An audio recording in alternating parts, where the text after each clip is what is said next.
Hey everyone, and welcome to another deep dive.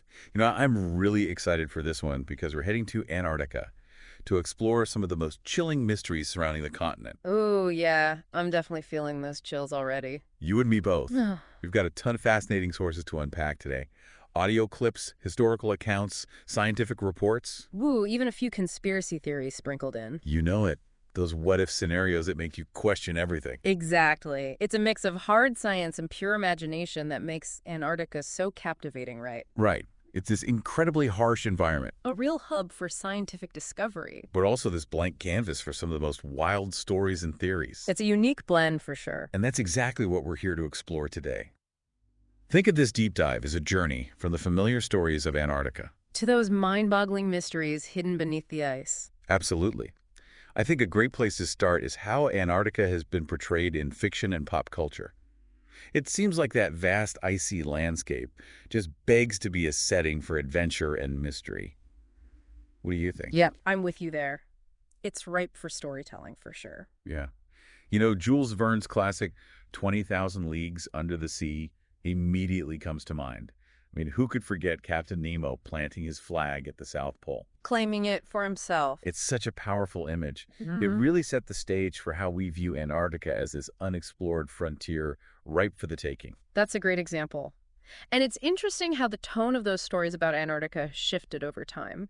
You go from that adventurous, almost optimistic spirit of Verne Mm-hmm. to something much darker and more unsettling, like H.P. Lovecraft's At the Mountains of Madness. Do you remember those ancient alien civilizations he wrote about? And Oh, those terrifying Shoggoths? pure nightmare fuel. They still give me chills just thinking about them. Yeah, you're right. It's like that sense of wonder about Antarctica morphed into something more unsettling. Reflecting a growing fear of the unknown. A fear of what might be lurking beneath the ice. Exactly, and that fear feeds directly into the real-world conspiracy theories that surround Antarctica. We're talking about alleged Nazi bases, Oh yeah, those are always popular. hidden technology, even rumors of stolen gold stashed away somewhere beneath the ice. It's amazing how these stories take hold and grow, especially with a place as remote and unexplored as Antarctica. It's almost like a giant game of what if played out on a continent-sized scale. It really is. Yeah. And speaking of what ifs, let's not forget how pop culture keeps those ideas alive. Think about John Carpenter's The Thing, or even episodes of The X-Files. Oh, both great examples. They both play on that fear of the unknown and the possibility of extraterrestrial encounters in Antarctica, That primal instinct to wonder, what if something else is out there? hidden in those vast, empty landscapes. Exactly. Which brings us to a real-world mystery that feels straight out of science fiction.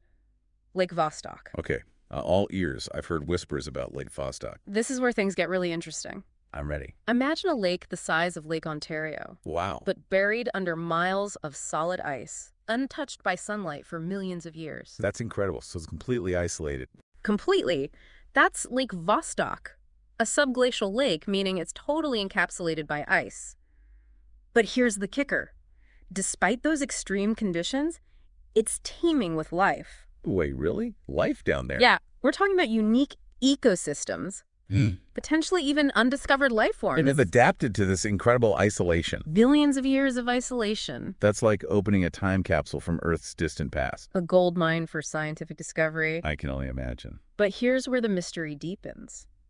Scientists detected this massive magnetic anomaly at the northern end of the lake. So not just life, but a magnetic anomaly too. Okay, this is getting interesting. And we're not talking about just a small blip on the radar. This Yeah. thing is huge, 65 miles long and 46 miles wide, Huge. emitting an intensity that's 1,000 nanoteslas beyond normal background levels. Whoa, wait, so what could possibly be causing something that intense? Are we talking alien spaceships parked beneath the ice? I'm only half joking here. Haha.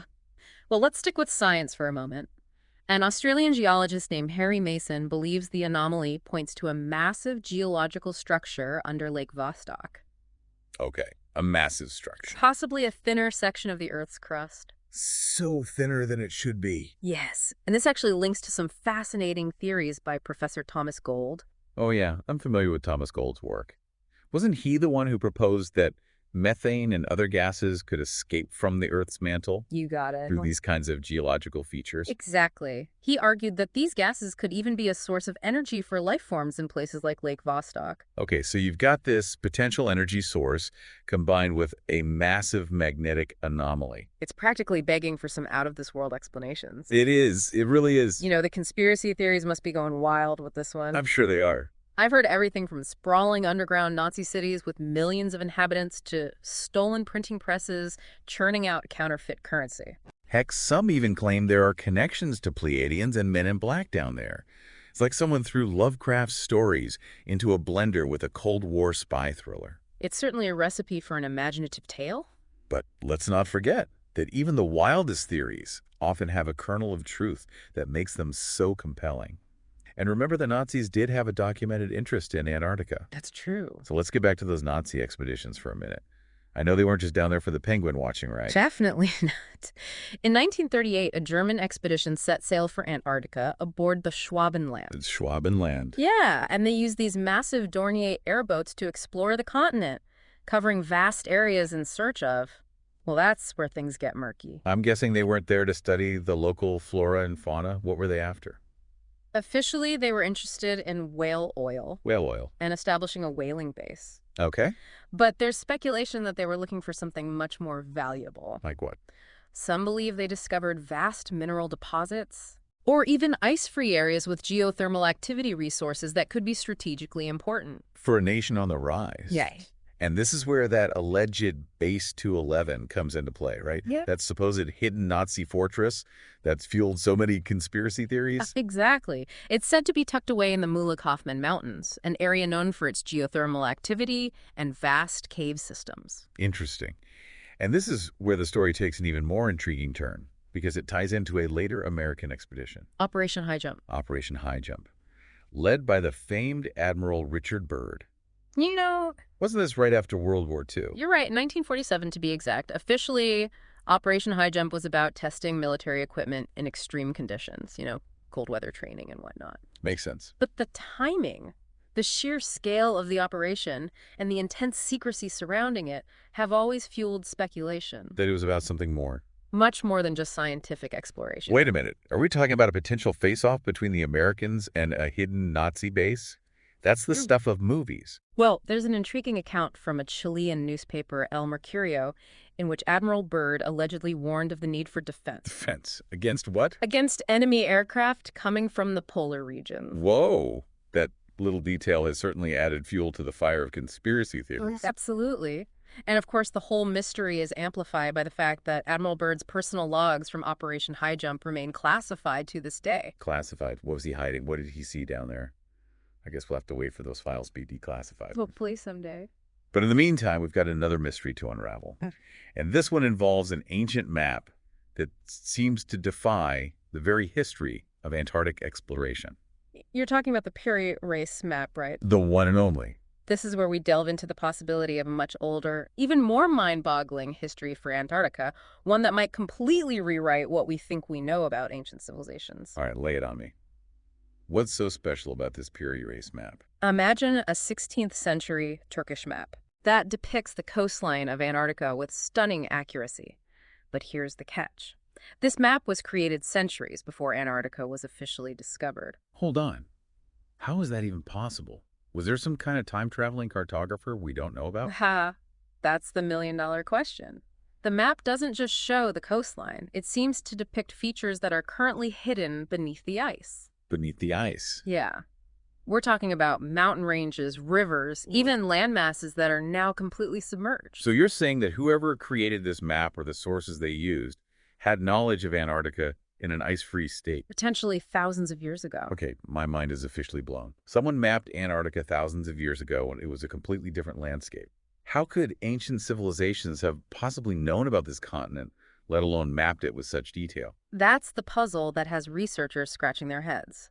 And to add another layer of intrigue, the U.S. Air Force actually evaluated the Piri Race map in 1960. In 1960? Yeah, and they confirmed that its depiction of the Antarctic coastline, even the parts hidden under ice, is remarkably accurate. Wow, so we're not just dealing with some fanciful drawing. There's real verifiable data embedded in this map. It's incredible, isn't it? It really is. So we've got this ancient map that seems to defy our understanding of history, verified by modern science.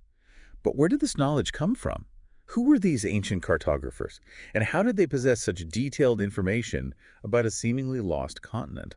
Piri Reis himself claimed to have compiled his map using older source maps, some dating back to the 4th century BC or even earlier. Wow. So we're potentially dealing with knowledge passed down through multiple civilizations. Spanning continents and millennia. This is incredible. Are we talking about a lost civilization with advanced navigational skills, maybe even a global reach that extended to Antarctica? I mean, this changes everything we thought we knew about the ancient world. It certainly opens up a whole new realm of possibilities, doesn't it? It really does. And it seems like this is just the tip of the iceberg, so to speak. There's so much more to uncover as we delve deeper into the mysteries surrounding Antarctica. You're in for a wild ride. Get ready to explore the possibility of a shifting Antarctic landscape, ancient civilizations, and maybe even a few more surprises along the way. I can't wait to see what else we uncover as we continue this deep dive. Mm. Okay, so we've been talking about some pretty incredible mysteries in Antarctica. From hidden lakes to potential lost civilizations. Even the possibility of undiscovered creatures. Lurking beneath the ice. It's all pretty mind-blowing. But there's another layer to this whole Antarctic puzzle that we haven't touched on yet. What if the continent itself is changing? In ways we're only just beginning to understand. Exactly. Okay, you've piqued my curiosity. What do you mean by a shifting landscape? Is this something beyond climate change? Well, climate change is definitely a huge factor. We know that the ice is melting at an alarming rate, which has major implications for sea levels. And global weather patterns. Right, but beyond those immediate concerns, the melting ice could also uncover secrets That have been hidden for millennia. It's a tantalizing thought, isn't it? It is. Are we talking about ancient ruins? Evidence of lost civilizations? What if the melting ice reveals traces of a past we never knew existed? Okay, that's both amazing and a little bit terrifying. But is there any evidence to support this idea of a hidden civilization in Antarctica?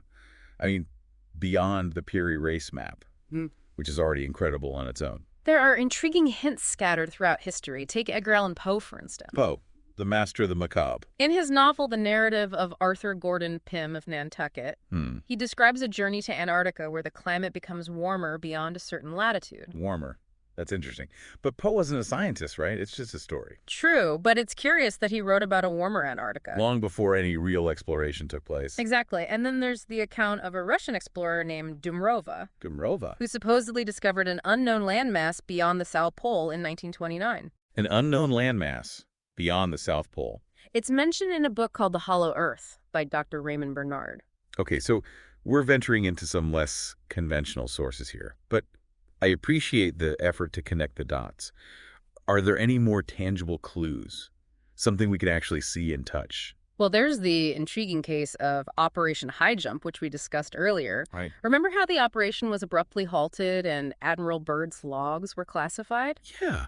What if he encountered something during his flights over Antarctica? Something so significant, so potentially world-changing, that it had to be kept secret. Okay, my inner conspiracy theorist is loving this. Are we talking about ancient ruins, advanced technology, maybe even contact with a civilization that's been hidden from the world for centuries? The possibilities are endless. We can only speculate, of course, but the secrecy surrounding Operation High Jump certainly adds fuel to the fire. And let's not forget the magnetic anomaly under Lake Vostok. Right. What if that's connected to something far more extraordinary than just a geological formation? It's starting to feel like we're piecing together a giant puzzle. And the picture that's emerging is pretty incredible. It is, isn't it? And like any good puzzle, there are still missing pieces. But the clues are out there, scattered throughout history, waiting to be discovered. And connected. Exactly. This is getting pretty wild.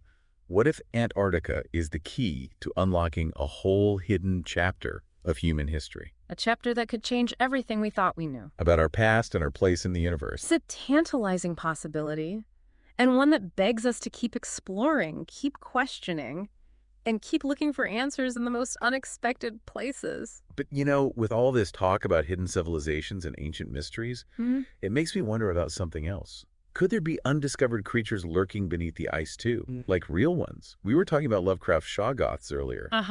Right. But Are there modern-day equivalents hiding in the depths of Lake Vostok or those newly exposed areas? That's a question for the biologists. But considering the unique and isolated ecosystem of Lake Vostok, it's certainly within the realm of possibility. I don't even want to think about what kind of creatures might have evolved down there. Completely isolated from the rest of the world. For millions of years. Oh. It's like something straight out of a science fiction horror film. Well, remember what happened in John Carpenter's The Thing? Oh, yeah. Maybe some things are better left undiscovered. Uh-huh. But seriously, the potential for finding new and unusual life forms in Antarctica is incredibly exciting. It could revolutionize our understanding of biology and evolution. Okay, I'm officially both terrified and intrigued. Huh. But you're right. The unknown often holds the greatest potential for discovery. And speaking of discovery, we haven't even touched on the possibility of ancient technology hidden beneath the ice. What if those lost civilizations, the ones who supposedly mapped Antarctica when it was ice-free, possess knowledge and tools far beyond anything we can imagine? That's another fascinating question. What if they harnessed geothermal energy? Or developed advanced navigational techniques. What if their knowledge could help us solve some of the challenges we face today? Like climate change or energy scarcity. Okay, now we're getting into some real mind-bending territory. Yeah. But it's those kinds of questions that drive exploration and push the boundaries of human knowledge, Exactly. Antarctica is a continent of extremes. both in terms of its environment, And its potential for unlocking secrets. of the past, present, and future, It's a continent that holds clues. and mysteries that are just waiting to be uncovered. But before we get too carried away with speculation, let's delve into a crucial piece of the puzzle. One that could explain how those ancient civilizations might have mapped an ice-free Antarctica. Okay, I'm ready. Let's hear it. It all comes down to the concept of a shifting Antarctic landscape. Okay, so we're back, and honestly, my head is still spinning from all these incredible Antarctic mysteries. We've talked about hidden lakes and potential lost civilizations. Even the possibility of undiscovered creatures lurking beneath the ice. Right. It's all pretty mind-blowing. But there's one piece of this puzzle that I'm still struggling with. How could those ancient civilizations, the ones who supposedly mapped Antarctica when it was ice-free, Right. how could they have done that if the continent has been covered in ice for millions of years? It seems like a paradox. It's a question that has baffled researchers for decades. And it all boils down to this concept of a shifting Antarctic landscape. Okay, a shifting landscape. What does that even mean? Well, the prevailing scientific view is that Antarctica has been locked in its current position. At the South Pole. Right, buried under ice for millions of years. But what if that's not the whole story? What if there were periods in Earth's history when Antarctica was actually ice-free? Ice-free. Located in a more temperate region of the globe. Wait a minute. Are you saying that Antarctica hasn't always been at the bottom of the world? That it's actually moved around over time? Exactly. The Earth's continents are constantly on the move, drifting apart and colliding over millions of years. This is blowing my mind. So Antarctica could have been somewhere else entirely. It's entirely possible that Antarctica was once situated in a warmer region, maybe even closer to the equator, where it could have supported lush vegetation and a more diverse ecosystem. Okay, now that's a mind-blowing concept. But how could a whole continent shift positions like that? And wouldn't there be geological evidence to support this theory? There is. We have fossil evidence of tropical plants and animals that once lived in Antarctica, No way. which supports the idea that it was once located in a warmer climate. And geological formations, like ancient rock layers and mountain ranges, align with similar formations found on other continents, suggesting that they were once connected. So it's like piecing together a giant jigsaw puzzle. Of Earth's history. Exactly. Okay, so we've got fossils and rock formations pointing towards a shifting Antarctic landscape. But what about the ice? If Antarctica was once warm and habitable, what caused it to become the frozen wasteland it is today? Well, along with continental drift, there's another factor to consider: axial tilt. Axial tilt. It refers to the angle at which the Earth's axis of rotation is tilted relative to its orbital plane. Okay, I'm following so far. And believe it or not, this tilt can change over long periods. Hold on.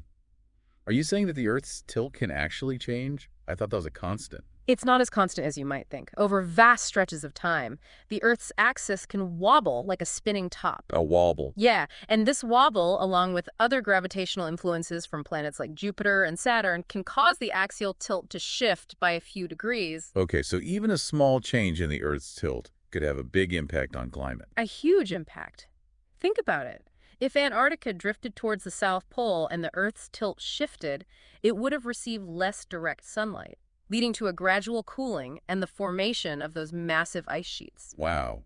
It's like a cosmic dance, with continental drift and axial tilt playing a delicate balancing act over millions of years. And this dance has shaped the Earth as we know it, including the creation of those seemingly impenetrable ice sheets that cover Antarctica today. You got it. It's a fascinating and complex process. It makes you wonder what other secrets might be hidden beneath that ice, waiting to be revealed as the planet continues its cosmic dance. That's the beauty of science, isn't it? We're constantly learning new things, revising our understanding of the world, and uncovering mysteries we never knew existed. Antarctica is a prime example of that. It's a continent that holds clues to our planet's past, present, and future. And as the ice melts, those clues are becoming more accessible. It's exciting, but also a little bit daunting. Yeah. Like we're standing on the edge of a new frontier, With the potential to make incredible discoveries that could rewrite history. but also with the responsibility to preserve this fragile environment. Absolutely. And it underscores the importance of continued scientific research and exploration in Antarctica. We need to map those subglacial lakes, analyze ice cores, and carefully excavate any potential archaeological sites that might be revealed. So it's a race against time. It is, but also a unique opportunity to expand our knowledge of Earth and its interconnected systems. So what's the takeaway for our listeners, those who are just as fascinated by Antarctica as we are? What should they keep in mind as they continue their own exploration of this mysterious continent? I think the most important thing is to cultivate a sense of wonder and curiosity. Don't be afraid to question what you think you know, to explore different perspectives, and to embrace the possibility that there's still so much we don't understand about our planet and its history. Antarctica is a testament to that. It's a continent that challenges our assumptions, pushes the boundaries of scientific discovery, and reminds us that the journey of exploration is never truly over. Beautifully said. And I think it's a message that resonates far beyond the icy plains of Antarctica. It's a reminder to keep exploring, keep questioning, and keep searching for answers. Whether it's in the depths of a frozen lake, the pages of an ancient map, or the vast expanse of the universe. Couldn't have said it better myself. Well, on that note, I think it's time to wrap up this incredible Antarctic adventure. Until the next deep dive. As we've discovered, Antarctica is a land of mystery and wonder. A place where science and imagination collide, and where the past, present, and future are intertwined in ways we're only beginning to comprehend. So as you continue your own exploration of this fascinating continent, keep this in mind. What if the true history of Antarctica is even more incredible than we could have ever imagined? What if it holds the key to unlocking a past that could rewrite our understanding of human history, and maybe even our place in the universe? Keep those questions in mind as you dive deeper into the mysteries of Antarctica. And until next time, keep exploring.